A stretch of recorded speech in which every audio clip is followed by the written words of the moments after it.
Gloria sea al Señor. Amén. El escritor de Apocalipsis es el anciano Juan, hijo de Zebedeo, hermano de Jacobo, y uno de los 12 apóstoles del Señor. Amén. El anciano Juan, quien pastoreaba por aquel entonces en la ciudad de Éfeso. Amén. Según algunos historiadores, cuando los romanos detuvieron a Juan, fue sentenciado primeramente a morir quemado en una caldera de aceite hirviendo. Pero de forma milagrosa no padeció ningún mal, por lo que el emperador tomó la decisión de enviarlo a Patmos cerca del año 95 después de Cristo. Una isla desierta de suelo rocoso, sin arroyos, árboles ni tierra fértil. Era el lugar donde enviaban a los enemigos del imperio para que murieran lentamente. Mire bien. Sin embargo, lo que nadie puede ver imaginado es que aquello había sido permitido por Dios para conducir a Juan a un tiempo de soledad y privacidad, con el fin de recibir una de las mayores visiones proféticas que jamás alguien había recibido: la revelación de Apocalipsis. El apóstol Juan describe la experiencia que vivió en aquel día en el capítulo 1. Amén. Ahí vemos donde, hermano, él fue llevado a un lugar, a la isla de Patmos, para que muriera lentamente. Pero lo que no sabían el emperador romano, que esto iba a beneficiar a Juan para que entrara en un tiempo de soledad y relación con Dios. Amén. Y en ese tiempo que él entró, vamos a ver, hermano, lo que dice la Biblia, Apocalipsis capítulo 1, versículo 3.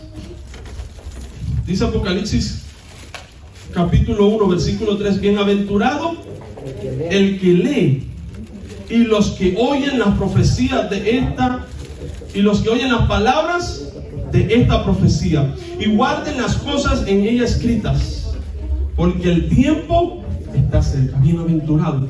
Hay una bendición. Nosotros somos dichosos al leer este libro, la palabra del Señor, y más que todo el libro de Apocalipsis. Amén. Somos bienaventurados los que leemos esta palabra, la palabra de la profecía. Amén. ¿Y por qué? Porque el tiempo se acerca. Amén. Entonces vamos entendiendo que esta Apocalipsis, amén, en el versículo 1, el capítulo 1, versículo 8 dice: yo soy el alfa y la omega, principio y fin, dice el Señor, el que es, el que era y el que ha de venir, el Todopoderoso. Amén. Lo que Juan experimentó fue un éxtasis, ya que la palabra griega originalmente usada es neimatí, que significa literalmente estado de éxtasis. Un éxtasis, hermano, es una experiencia otorgada por Dios en la cual se apagan nuestros sentidos naturales para recibir una revelación grandiosa. Es cuando se apagan nuestros sentidos naturales y en un momento llegamos a un éxtasis donde nuestro espíritu empieza a ver, como se podría decir, como una película, como algo que va a acontecer. Así como cuando Pablo tuvo un éxtasis, cuando Dios lo llamó, él tuvo un éxtasis y cayó del caballo y habló con el Señor. Eso fue un éxtasis. Cuando nosotros, hermanos, nos metemos con el Señor y buscamos a Dios como lo buscó el apóstol Juan, vamos a tener experiencias sobrenaturales. Y Juan tuvo esa revelación, ese éxtasis, amados hermanos, donde él estaba buscando en su tiempo de soledad, donde lo habían puesto para que ya se muriera lentamente, pero no sabían que eso era para ayudar a que el propósito de Dios se cumpliera. Y vemos, amados hermanos, que en esa revelación, la razón por la cual condujo a Juan a ese estado fue poderlo llevar a un nivel de tal comunión y profundidad en el Espíritu.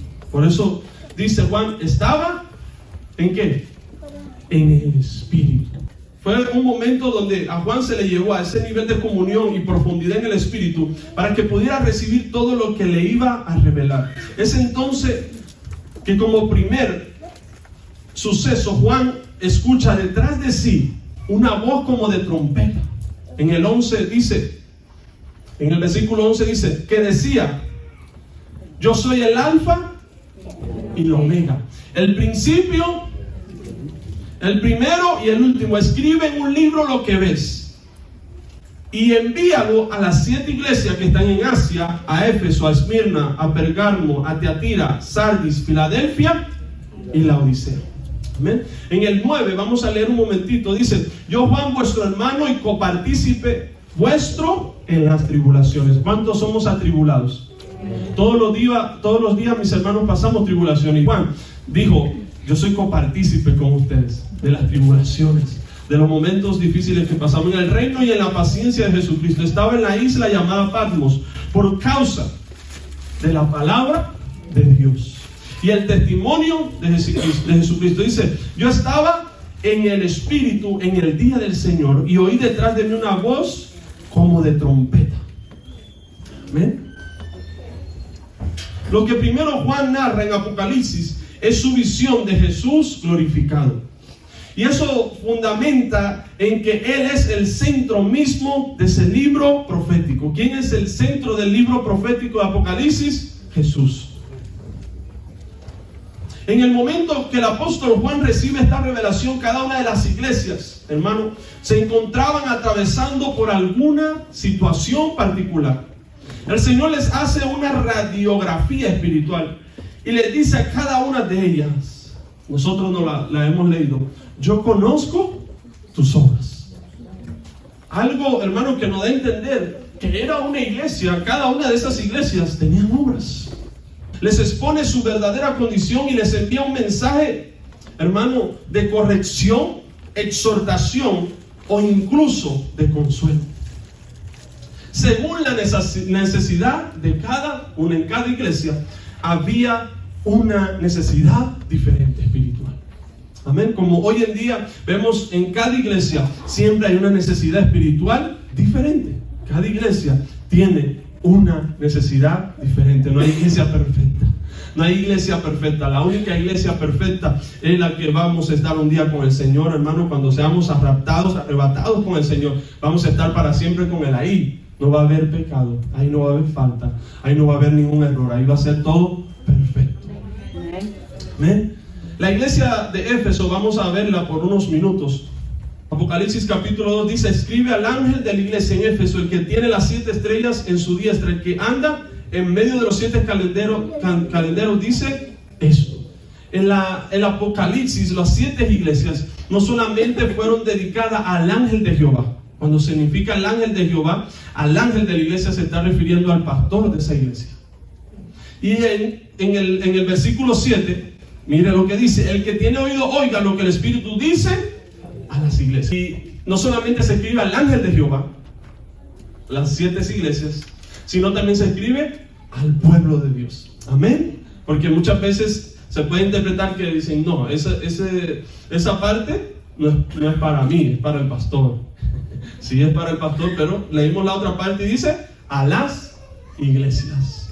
Amén. Entonces también se refiere a las iglesias. La ciudad más importante de toda la provincia romana del Asia, la cual se caracterizaba por su religiosidad y paganismo. Allí estaba el templo de la Diana de los Efesios. Es un lugar donde se realizan pecados abominables. Imagínense en el lugar que estaba la iglesia de Éfeso. Vamos a ver las virtudes que tenía la iglesia de Éfeso. El apóstol Pablo había advertido en Hechos 20:29, dice: porque yo sé que después de mi partida, dice, entrarán en medio de vosotros lobos rapaces que no perdonarán el rebaño. Lo que está refiriéndose en esta parte, hermano, que entrarían personas a engañar a los discípulos, escuche bien, con falsas doctrinas y movimientos judaizantes. Entraría, hermano, falsas enseñanzas, falsas doctrinas. El apóstol Pablo lo dijo de antemano que iba a entrar. Y vemos, amados hermanos, cómo la iglesia de Éfeso pudo identificar y exponer a los falsos maestros y sus doctrinas. En el versículo 2, mi hermano, versículo 3 dice: yo conozco tu obras y tu arduo trabajo y paciencia, y que no puedes soportar a los malos. Y has probado lo que dicen ser apóstoles y no lo son, y lo has hallado mentiroso. Es decir, que la iglesia de Éfeso tenía discernimiento para observar el que predicaba la sana doctrina y la falsa doctrina. Podían ellos identificar y exponerlo delante de todos. Escuchen bien, era una iglesia que se puede decir que tenía un conocimiento bíblico sobrenatural. ¿Por qué? Porque para nosotros poder discernir o juzgar tenemos que tener cierto conocimiento para llegar a una decisión espiritual de sacar cuando es una falsa doctrina y es una sana doctrina. Amén. Entonces, para ello podemos ver que la iglesia de Éfeso tenía buena virtud, que tenía conocimiento de la palabra del Señor. Apocalipsis 2:6. Miren lo que dice: pero tienes esto, que aborreces las obras de los nicolitas, las cuales yo aborrezco también. Mire las virtudes que tenía la iglesia de Éfeso. Dice: además los alaba por rechazar las doctrinas de los nicolitas. Amén. Era un grupo infiltrado en la iglesia que abogaban por un relajamiento doctrinal para no contrariar al mundo y no ser perseguidos. Escucha bien. Estos eran liberales que rechazaron la santificación y preferían una iglesia liberal acomodada al sistema mundano. Escuchen bien, las personas, hermanos, que había en esa iglesia, había personas con un conocimiento, pero el conocimiento es bueno. Pero mira lo que pasó ahí: podían tener el conocimiento, pero pueden ser liberales. Porque rechazaban ¿qué? La doctrina. Hay iglesias, hermano, que no se habla doctrina. Porque la doctrina, hermano, nos forma nuestro carácter en Cristo. La predicación es un mensaje directo a tu necesidad en el momento. Pero la doctrina es la que va a estar contigo todos los días. Es la que tú vas a llevar en tu corazón. La enseñanza. Doctrina viene siendo enseñanzas de la palabra de Dios, bien fundamentadas, bien forjadas conforme a las Escrituras. Entonces, el mensaje, hermano, esa es la necesidad que nosotros tenemos en el momento, y es necesario en nuestra vida un mensaje muchas veces, pero es importante que nosotros nos fundamentemos en la doctrina, en la palabra, en las enseñanzas de nuestro Señor Jesucristo.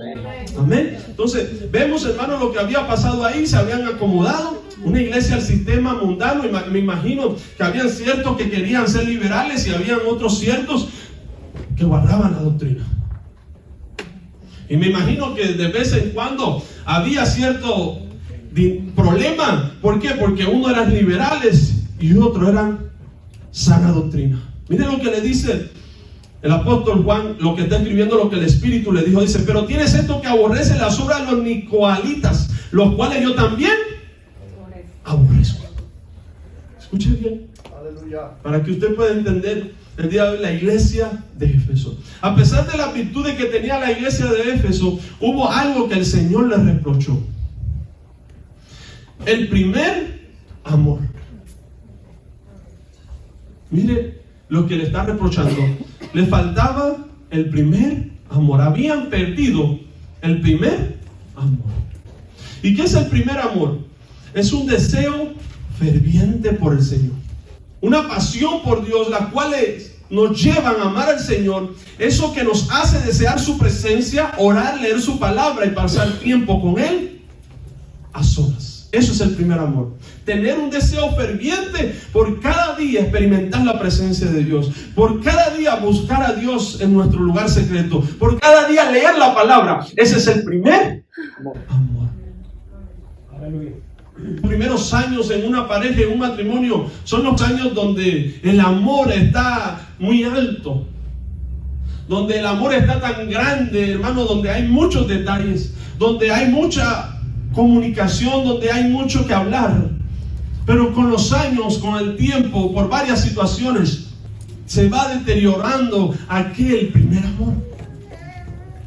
Se va deteriorando aquella forma como cuando usted se enamoró de la primera vez de su esposa, de su esposo.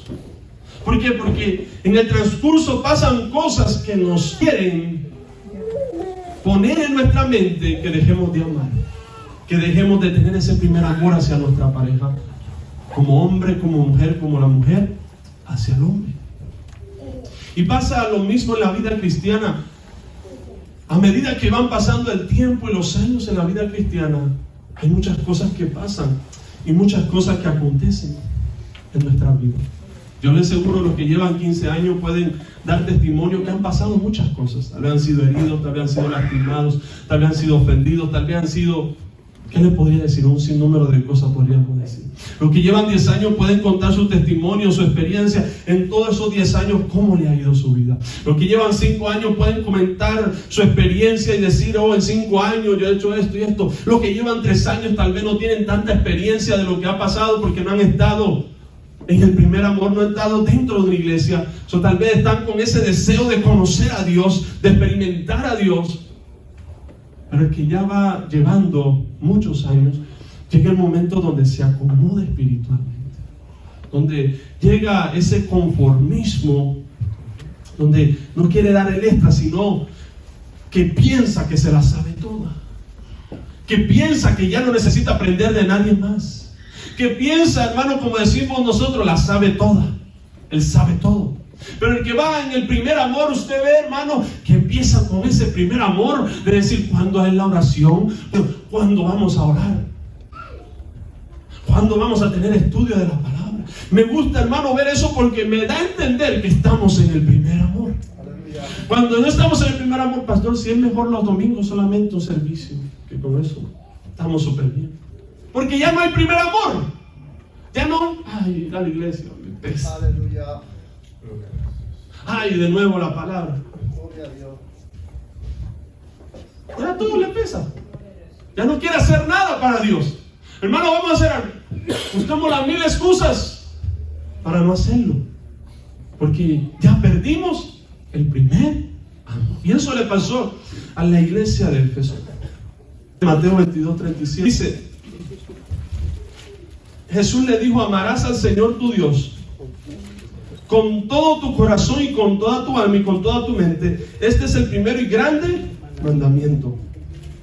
Y el segundo es semejante: amarás a tu prójimo como a ti mismo. El que esté en el primer amor ama a Dios. Escuche bien. Con todo su corazón, con toda su alma, con toda su mente, con todo su cuerpo, con todo su ser. Y segundo, ese amor que Dios le da para compartirlo con su prójimo. Porque podemos decir amo a Dios, y sí, pero la evidencia que usted ama a Dios es que usted ama a su prójimo. Y primeramente tu prójimo es el que vive contigo. Aleluya. No es tu hermano de la iglesia, ese es tu hermano y ese es tu prójimo, claro que sí. Pero el que vive contigo, tú tienes que amarlo más que el que está afuera. Ese, amarlo. ¿Por qué? Porque tienes que entender que el amor todo lo puede. El amor todo lo soporta. El amor todo lo espera. El amor nunca deja de ser. Las profecías pasarán, pero el amor permanecerá. La fe, la esperanza, pero el amor es el primero. Y si algo, hermano, podemos ver de la iglesia de Éfeso, que habían perdido el primer amor. Escuche bien, habían perdido. Y si empezamos a hablar del primer amor, habían perdido la devoción por Dios, la integridad por Dios, por cada día, hermano, santificarse, por cada día limpiarse. Habían perdido el amor unos con otros, porque cuando alguien pierde el primer amor, no soporta a su hermano, porque no tiene el amor de Dios. No puede soportar al hermano, ni a la hermana, ni soporta a nadie. Puede aparentar algo que ama, pero si no ama a su hermano, que lo ve, que lo visualiza, me da a entender que no ama a Dios. Para realmente amar a alguien verdaderamente, usted tiene que tener el amor de Dios. Hermano, si usted no tiene el amor de Dios, va a ser como unas cajitas, no sé cómo le dicen en sus países, pero usted agarra un fósforo y le dice, se prende. Va a ser como esa cajita y ese fósforo que nada más le toca una parte que a usted no le gusta, que a usted le ofende. Se forma un fuego, una explosión y una bomba que hay que buscar a alguien que apague. ¿Por qué? Porque no tiene el amor de Dios. Si usted no tiene el amor de Dios, hermano, usted no va a amar a nadie. Puede tener un amor humano, pero ese amor es temporal. El amor de Dios es eterno. El amor de Dios no es temporal. No te voy a perdonar temporal, no te voy a amar temporal, te voy a amar para siempre. ¿Por qué? Porque ese es el amor de Dios. La intensidad con que debemos amar a Dios y a nuestro prójimo. Salmos 42, 1 al 2. Dice el salmista: el siervo brama por las corrientes de las aguas, así clama, oh por ti, oh Dios, ¿qué? El alma mía, mi alma tiene sed del Dios. ¿Cuándo vendré y me presentaré delante de Dios? Mira el salmista, el deseo que tenía, el hambre que tenía por Dios, que él decía: yo me quiero presentar delante de la presencia de Dios. Yo quiero saciar el alma que está angustiada, el alma que está atribulada. Yo la quiero saciar. Eso lo hace alguien cuando tiene el primer amor. Está loco y está loca, o fanático o fanática, porque ya llega el día de servicio, porque yo quiero llenarme de la presencia de Dios. Está loco o está loca o está fanática o está fanático porque quiere que llegue el día del discipulado, el día del estudio, porque yo quiero aprender más de mi Dios. Yo estoy atento y estoy dispuesto que llegue el día de la oración, del ayuno, porque yo quiero orar, yo quiero saciarme de la presencia del Espíritu Santo. Yo quiero que mi vida rebose la gloria de Dios. Eso hace a aquella persona que tenga el primer amor. Aquella persona que desea más de Dios, hermano, no se cansa. Aleluya. Es que estoy pasando pruebas. No, más me tiene que acercar la prueba a Dios. Es lo que miramos en Santiago 1 el día viernes. La prueba me tiene que acercar a Dios. La prueba no me puede alejar de Dios. Es que estoy pasando por prueba. Más acérquese a Dios, porque Dios es el que lo va a ayudar a usted a pasar esa prueba. Pero tomamos dos decisiones. El día viernes lo hablamos. Tomamos una actitud de rebeldía y cuestionamos a Dios. Dios, ¿y por qué hace las cosas? Dios, ¿y por qué acá? Dios, ¿y por qué allá? O no le preguntamos: Dios, ¿qué me quieres enseñar? Señor, estoy pasando este momento difícil en mi vida, pero ¿qué me quieres enseñar? Los peores momentos son los momentos más hermosos, donde Dios, hermano, a través de su Espíritu le va a hablar a usted mejor que cuando usted dice: yo estoy bien. Son los peores momentos los que nos van a dar la victoria el día de mañana. Son los peores momentos en tu vida donde Dios te va a hablar como le habló al apóstol Juan cuando estaba en la isla de Patmos. Lo llevaron, ¿para qué? Para que él muriera lentamente, pero ellos no sabían que le estaban ayudando a cumplir el propósito de Dios. Si vemos la historia de José, todo lo que José pasó para llegar al cumplimiento del propósito de Dios. La persona que ama a Dios va a pasar un montón de procesos, un montón de desiertos, pero todo ello es para que el cumplimiento de Dios se cumpla en su vida. El propósito que Dios tiene con esa persona se va a cumplir, porque Dios tiene un propósito. El primer amor no se puede perder. Y si usted lo pierde, hoy es el día que lo recupere. Y si lo ha perdido, dígale: Dios, yo quiero volver al primer amor. Yo quiero volverme a apasionar por ir a la iglesia. Yo quiero volverme a apasionar por servirte. No quiero poner excusas de que si no tengo para la camisa, de que si no tengo para el pantalón, que si no tengo para los zapatos. Cuando usted está en el primer amor, usted no pone ninguna excusa por delante, sino que usted dice: heme aquí, envíame a mí. Lo que tú digas, Señor, eso voy a hacer. Lo que tú me mandes, Señor, eso voy a hacer. Ese es el que anda en el primer amor. Hubo una vez un pastor en Estados Unidos llamado Francis, a quien Dios comenzó a usar y bendecir en su ministerio, en sus inicios. Él era un hombre de oración, apasionado por la lectura bíblica y la comunión con Dios. No obstante, cuando vino el crecimiento de la iglesia y sus grandes responsabilidades, permitió que lentamente el tiempo y la calidad de su oración menguara, al punto de convertirse en un pastor religioso y vacío por dentro. Nunca el primer amor se pierde de la noche a la mañana, sino que se va apagando lentamente en general, gracias a los espinos del afán, aún dentro de la misma iglesia. Un día, un humilde hermano de la congregación se le acercó después del servicio para darle una palabra que el Señor le había revelado la noche anterior. Al recibir esto, a este hermano, el pastor se emocionó pensando que se trataría de algún nuevo proyecto que Dios tenía para él. Pero en realidad, el hermano le comentó: anoche el Señor me dijo dile a Francis que lo extraño. Esas palabras penetraron en el corazón de aquel pastor como un bisturí de cirujano, porque exponía su crítica condición espiritual de apatía y frialdad. A veces los pastores podemos encontrarnos trabajando para la obra de Dios, pero nos descuidamos de pasar tiempo con el Dios de la obra. Si un pastor no tiene cuidado de cómo domina su tiempo, cómo domina su vida, fácilmente decae del primer amor. Decae del primer amor. Porque el primer amor primero es relación con Dios, la palabra, una vida espiritual. Eso es el primer amor. Segundo es el servicio dentro de la iglesia. Servir dentro de la iglesia. Trabajar en la obra del Señor. Pero primero, hay un orden. Es el amor a Dios. Es la relación con Dios. Es la oración, porque como a este pastor nos puede pasar a nosotros, como le puede pasar a ustedes. Porque muchas veces pensamos, ya yo le sirvo a Dios, ya yo voy a la iglesia, ya yo hago todo lo que haya que hacer dentro de la iglesia. Pero, hermano, si usted no ora, si usted no lee la Biblia, si usted ya no tiene devoción en su vida espiritual, déjeme decirle que ha perdido el primer amor.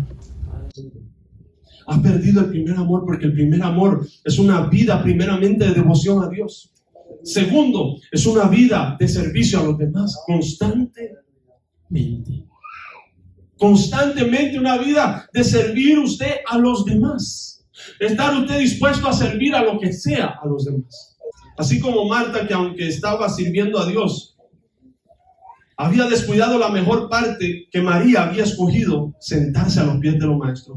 Vamos a Lucas capítulo 10, mis hermanos, versículo 38 al 42. Dice: aconteció que yendo de camino entró en una aldea, y una mujer llamada Marta le recibió en su casa.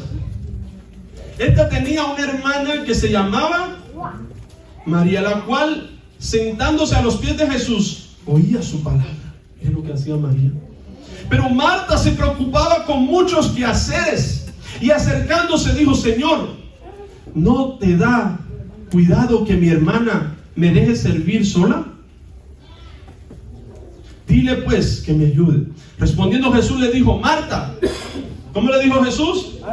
Afanada y turbada estáis con muchas cosas, pero solo una cosa es necesaria, y María ha escogido la buena parte, la cual no le será. Esto es un ejemplo sencillo que podemos ver que María y Marta están con Jesús, pero una escogió la mejor parte: escuchar a Jesús. Escuchar a Jesús. Porque puede estar Jesús con nosotros, puede estar el Espíritu Santo con nosotros, pero nosotros no hemos escogido escuchar a Jesús. Y me encanta María, porque ella decidió sentarse a los pies de Jesús y escucharlo. Y Marta estaba Jesús, pero decidió ¿qué? Afanarse, turbarse. Disfruta la presencia del Espíritu Santo en tu vida. Disfruta el hablar con Dios. Disfruta que Dios te hable. Disfruta que Dios te ministre. Disfruta que Dios te diga: hijo, hija, me está gustando lo que me estás haciendo. Hija, hija, no me está gustando.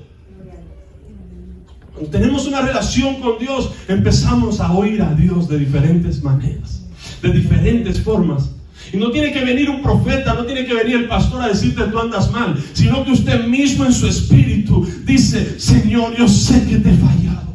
Amén. Señor, yo sé que no estoy haciendo porque tú me lo has dicho, tú me lo has hablado en mi espíritu. Y no necesito que nadie ni nada venga, sino que el Espíritu Santo nos guía, nos revela.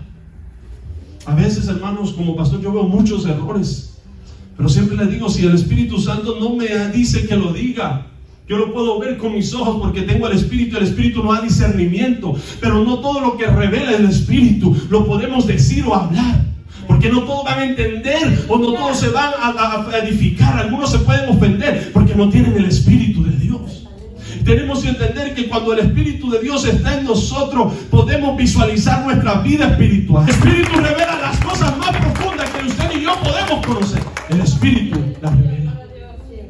Tenemos cada día que aprender a ser guiados por Dios, por su Espíritu Santo, hermano, para ser de bendición y de eficaz a la iglesia, a donde quiera que vayamos.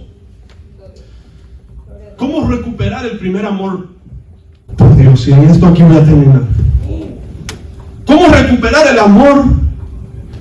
El primer amor por Dios. La iglesia de Éfeso había caído lentamente en una frialdad espiritual tan grande que aunque tenían celo y conocimiento de la palabra, de la doctrina, ya no pasaban tiempo con Dios, porque se habían vuelto mecánicos. Y es por esto que el Señor les advierte diciendo: recuerda por tanto de dónde has caído. Apocalipsis capítulo 2, acompáñenme, versículo 5. Dice: recuerda por tanto de dónde has caído y arrepiéntete. Y haz las primeras obras, pues si no, vendré pronto a ti y quitaré tu candelero de su lugar, si no te hubieras arrepentido. Es por esto que el Señor les advierte diciendo: recuérdate, ¿qué fue lo que te hizo caer? ¿Qué fue lo que te hizo que tuvieras el primer amor? ¿Qué fue?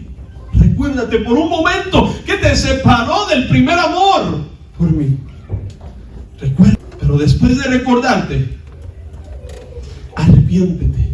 Cambia el rumbo de tu vida. Arrepentimiento es cambiar de mentalidad. Cuando usted estaba haciendo algo mal y se arrepintió y empezó a tomar el camino correcto de Dios. Arrepiéntate.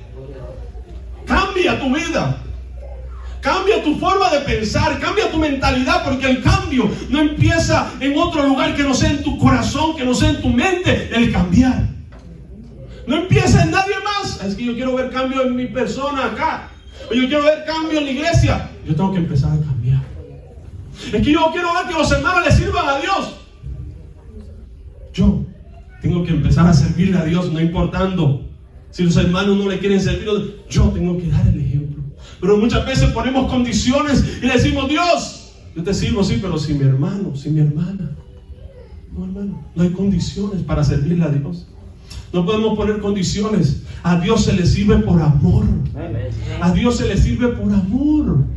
No es, hermano, si su hijo no quiere. No, usted siga sirviendo a Dios. Si su hija, usted siga sirviendo a Dios. Usted siga hacia adelante sirviendo a Dios. Recuerda por tanto de dónde has caído, arrepiéntete. ¿Qué le dice? Haz las primeras. Da 3 cosas. Recuerda de dónde has caído. Segundo, arrepiéntete de tu mal camino. Arrepiéntete del camino de pecado, del camino que no está delante de Dios bien. Arrepiéntete. Cambia ese camino de pecado, cambia esa mentalidad y toma la mentalidad correcta. Recuerda de dónde has caído, me arrepiento. Me vuelvo al camino del Señor. Tercero, escuche bien. Y cuarto, empiezo a hacer las primeras obras. Usted se recuerda las primeras obras, lo que llevan años. Usted se paraba tiempo para orar, para leer la Biblia. ¿Se recuerda el primer amor cuando usted comenzó en los caminos de Dios? ¿Se recuerda? Usted no se recuerda. Yo me recuerdo. Yo iba casi todos los días a la iglesia. Hasta una vez mi papá, me recuerdo que me dijo: ya vete a vivir a la iglesia. Porque en la iglesia los días martes teníamos estudio, los días jueves grupo de alabanza, los días sábado alabanza, los días viernes estudio, los días sábado en la mañana el grupo de alabanza práctica y oración, sábado en la noche servicio, domingo en la mañana el pastor decía: a las 6 de la mañana todos los grupos de alabanza a orar, a las 6 de la mañana. Servicio a las 10, me iba, me cambiaba, salíamos a las 2, a las 3. Esa era mi vida. Y mucha gente, hermano, no lo va a entender a usted. Pero la mente, hermano, no nos debe guiar a lo que usted está pensando en el momento. Porque si usted se guía por su mente le va a decir: no vaya a la iglesia, vete a hacer dinero, vete a hacer otra cosa. ¿Por qué? Porque va a haber distracción para que usted pierda el primer amor. Va a haber distracción, va a haber ofertas. Se van a salir las mejores ofertas los días que tú quieres ir a la iglesia. La mejor oferta me salió. Dios tiene que ser primero en todo. En tu vida, Dios en tu casa, Dios en tu vida, Dios primero en tu trabajo. Dios tiene que ser el primero en todo. Es que Dios primero, la familia, después el trabajo. Entonces, ya fui a la iglesia, ya compartí con mi familia, ahora a trabajar. ¿Sí? Pero que también Dios sea el primero en tu trabajo. Que ese trabajo te va a apartar de Dios. Gracias. Pero Dios es primero. Amén. También en mi trabajo, Dios es primero, también en mi casa, y Dios es primero en mi vida personal. Amén.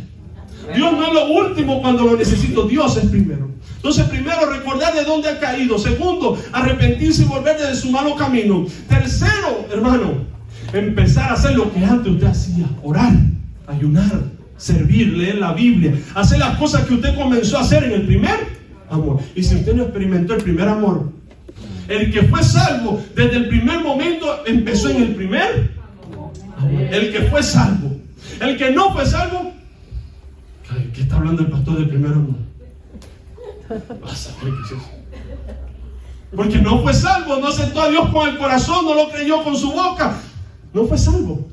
Pero el que es salvo está entendiendo que si usted perdió el primer amor, la búsqueda, la oración, el ayuno, usted tiene que volver. Porque usted no sabe, pastor, lo que yo he pasado. Usted no sabe, hermano, las cosas que me han venido. Y somos buenos si ponemos una libreta y empezamos a poner 1, 2, 3, 4, 5, 6, 7. No termina la libreta. Somos buenos, hermano, buenísimos para poner justificaciones. No, somos buenísimos, hermano, buenísimos. Justificaciones. No puedo porque la cabeza. No puedo por el pie. Voy a ir a la iglesia. No puedo por la cintura. Vamos a comenzar después con mi esposa. Mi esposa le duele la cabeza. Va por los pies. Por la cintura. Vamos a poner los hijos ahora. A mi hijo le duele la cabeza.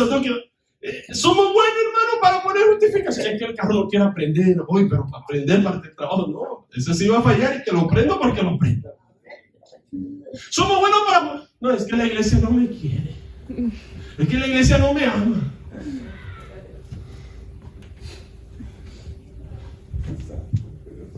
Es que el pastor no me gusta cómo me habla. Es que el pastor es muy joven. Hay un sinnúmero, agarramos una libreta y ponemos. Empezando por nosotros primeramente, después empezamos a agarrar la familia, después agarramos el carro, después agarramos el trabajo, lo más fácil. Ay, es que por el trabajo ahora me pusieron a trabajar los domingos. Ay, es que tengo que limpiar la casa, fíjate. Ay, yo no tengo que limpiar la mía. Ay, es que tengo que lavar. No, no tengo yo ropa, parece. Ay, es que tengo que limpiar el carro. No, parece que no tengo carro, camino en burrito y en bicicleta. Y todos tenemos, hermano. Las excusas sobran. Pero cuando es el primer amor, no importa, ponemos a un lado las excusas, ponemos a un lado las cosas que decimos, no, esto no me va a apartar del primer amor. Dios es primero, Dios es primero, Dios es primero, en mi casa, en mi esposa, en mis hijos, Dios es primero, no importa cómo te sientas. Usted me dice a mí, con Galilea que llevamos 3 años y medio, ya va a cumplir 4, ¿cuántas veces no ha venido enferma? ¿Cuántas veces no ha venido mal? Y aquí estamos. Nuestro hijo, ayer parece que ya se está enfermando algo. Compró medicina. Pero no voy a venir yo a decir, hermano, no puede venir hoy por mi hijo. Hermano, no puede venir por mi hija. Piensa en un momento si Dios te quitara todo. Dijera, te quito tu familia, te quito el trabajo, te quito todo. Yo te aseguro que ahí vas a decir, pastor, aquí estoy los 7 días. ¿Qué necesita? No espere que Dios te quite todo. Pues, sí, Señor, te voy a servir. No, hermano, a tiempo, está a tiempo de servirle a Dios, está a tiempo de regresar al primer amor. La iglesia de Éfeso le pasó esto. Sencillamente que se habían acercado a la presencia, y me refiero a la oración, la comunión con el Señor. Jesucristo iba comúnmente a orar en el huerto llamado Getsemaní, que significa en el original prensa de aceite. Esto nos recuerda que la oración es el detonante de la presencia del Espíritu Santo.